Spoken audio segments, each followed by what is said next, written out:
Hello and welcome to Like a Native Speaker. In this lesson, we're going to talk about a non-sound.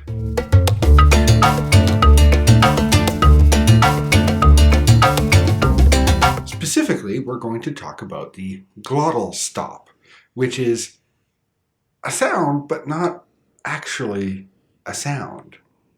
The glottis is the piece of muscle in your throat that keeps air going in your lungs and food going in your stomach. It separates the two tubes. It truly is a hero because air in our stomach is unpleasant and food in our lungs is much, much worse. So the glottal stop is stopping the air with the glottis. The most common example of this is the word uh-oh. Uh-oh. Notice that the beginning sounds are very sudden. We don't say oh, yo. There's a stop sound at the beginning. Uh-oh, uh-oh. I don't use my tongue or my lips or my teeth for this. I use the glottis. Uh-oh. You can also hear this in the relaxed way we say yes or no. Yes, uh-huh, only the stop at the beginning. No, uh-uh. Uh-uh. There you can hear two stops. Uh-uh. There's often a glottal stop in words that begin with vowels. For example, ears. Ears. You can hear that beginning stop sound.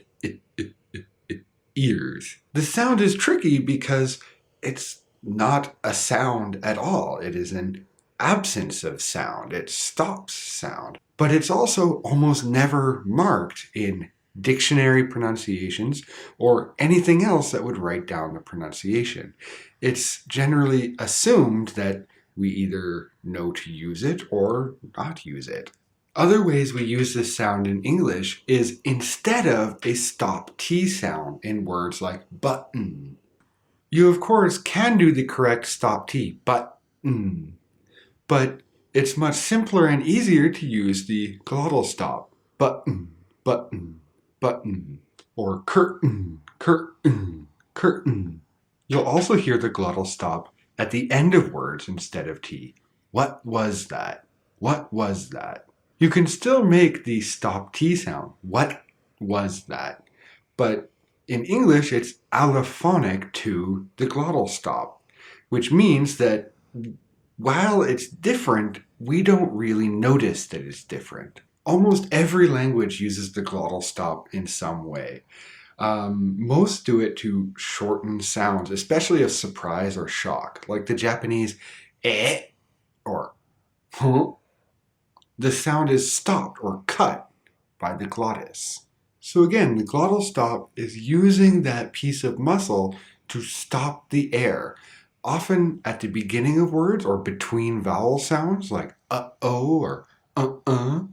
But we can also use it as allophonic to T, button, or curtain, or Tim Hortons. Making the stop sound in the throat instead of in the tongue is much faster and easier to create a smoother sentence. Do you have any questions about the glottal stop? Make sure to put them in the comments and I will make sure to answer them. And of course, as always, thank you for watching and keep learning.